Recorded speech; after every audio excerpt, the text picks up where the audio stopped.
Pagbasa mula sa mga gawa ng mga apostol.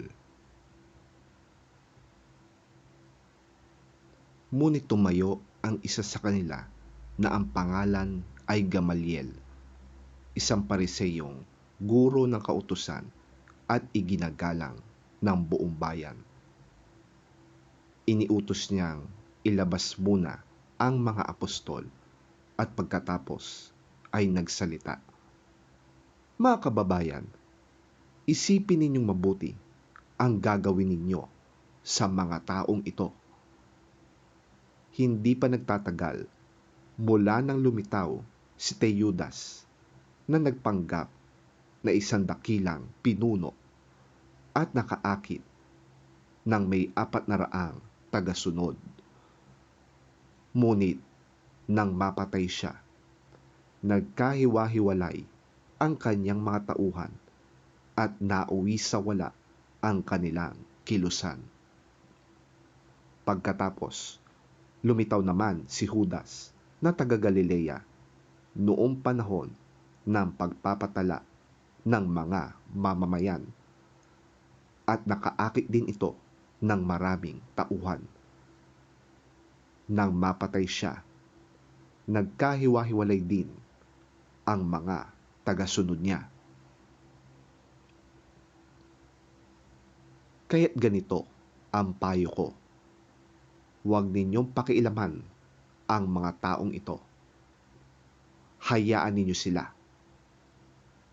Kung ang kanilang plano o kilusan ay mula sa tao, ito'y kusang maglalaho.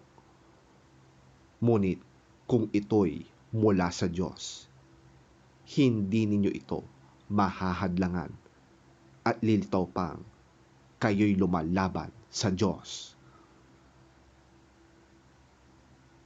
Sinunod nga nila ang payo ni Gamaliel. Pinapasok nilang muli ang mga apostol at matapos ipahagupit at pagbawalang mangaral sa pangalan ni Jesus, ang mga ito'y pinalaya. Nilisan ng mga apostol ang Sanhedrin at sila'y galak na galak sapagkat minarapat ng Diyos na sila'y magdanas ng panlalait alang-alang sa pangalan ni Jesus. At araw-araw, nagpupunta sila sa templo at sa mga bahay-bahay upang magturo at mangaral tungkol kay Jesus, ang Kristo.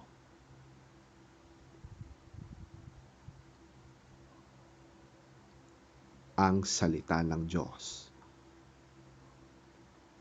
Salamat sa Diyos.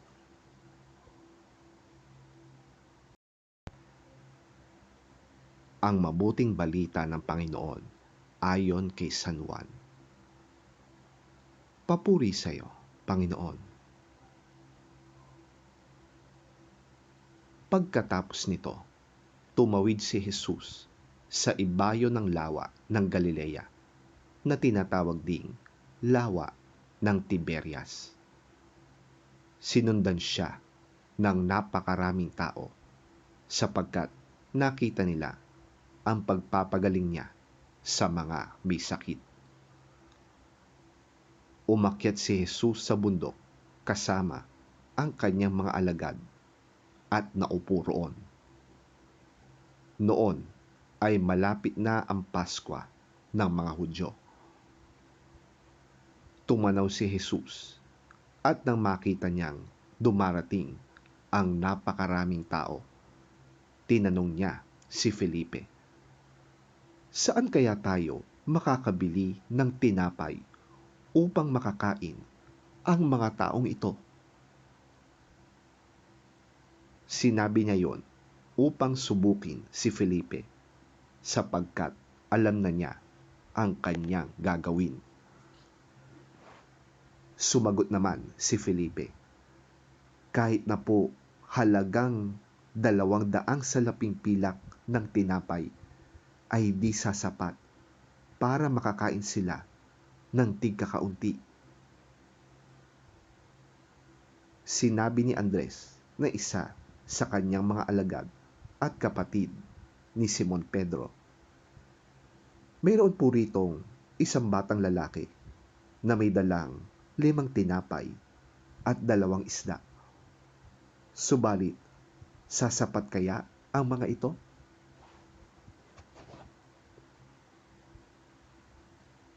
Paupuin ninyo ang mga tao, sabi ni Jesus. Madamo sa lugar na yon. Umupo nga ang lahat. Humigit kumulang sa 5,000 ang mga lalaki. Kinuha ni Jesus ang tinapay at matapos magpasalamat sa Diyos ay ipinamahagi yon sa mga tao. Gayon din ang ginawa niya sa isda. Nakakain ang lahat at nabusog. Nang makakain na ang mga tao, sinabi ni Jesus sa mga alagad, ipunin ninyo ang lumabis ng di masayang. Ganoon nga ang ginawa nila at nakapuno sila ng 12 kaing. Nang makita ng mga tao ang himalang ginawa ni Jesus, sinabi nila, tunay na ito ang propetang paparito sa sanlibutan. Nahalata ni Jesus na lalapit ang mga tao at pipilitin siyang gawing hari. Kaya't umalis siyang muli at mag-isang umakyat sa bundok.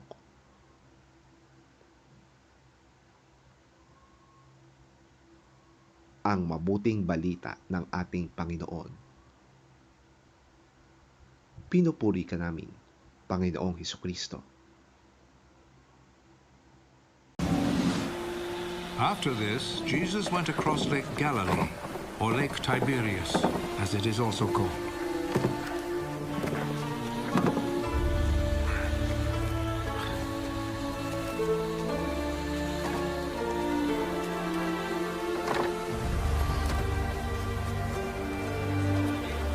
A large crowd followed him because they had seen his miracles of healing the sick.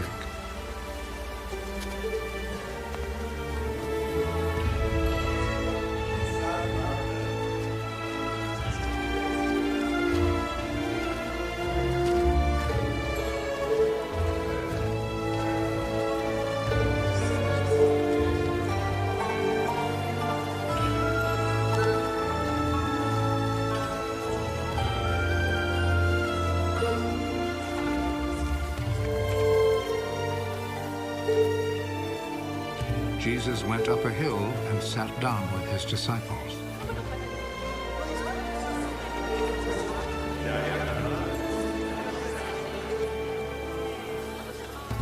The time for the Passover festival was near.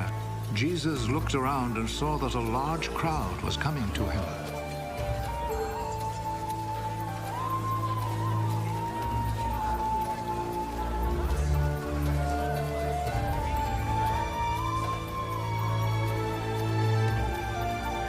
Where can we buy enough food to feed all these people? He said this to test Philip. Actually, he already knew what he would do. For everyone to have even a little, it would take more than 200 silver coins to buy enough bread.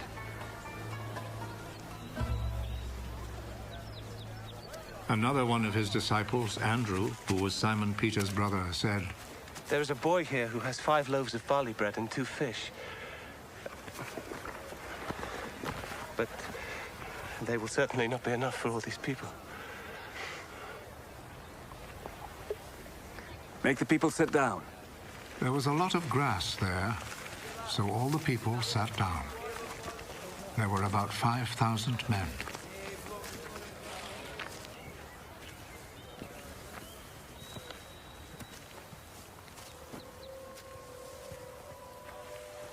Jesus took the bread, gave thanks to God,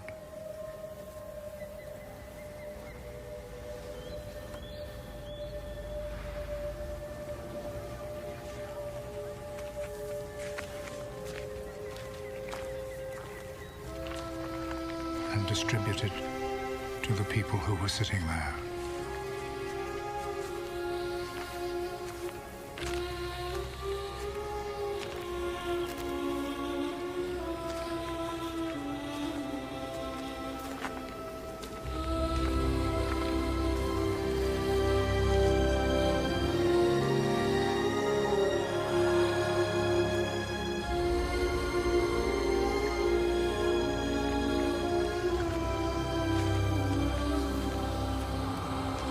He did the same with the fish.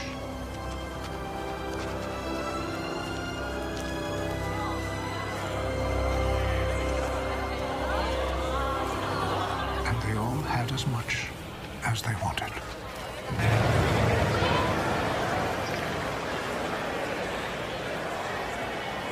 When they were all full, he said to his disciples, Gather the pieces left over. Let us not waste a bit. So they gathered them all and filled 12 baskets with the pieces left over from the 5 barley loaves which the people had eaten. Seeing this miracle that Jesus had performed, the people there said, "Surely this is the prophet who was to come into the world." Jesus knew that they were about to come and seize him in order to make him king by force, so he went off again to the hills by himself.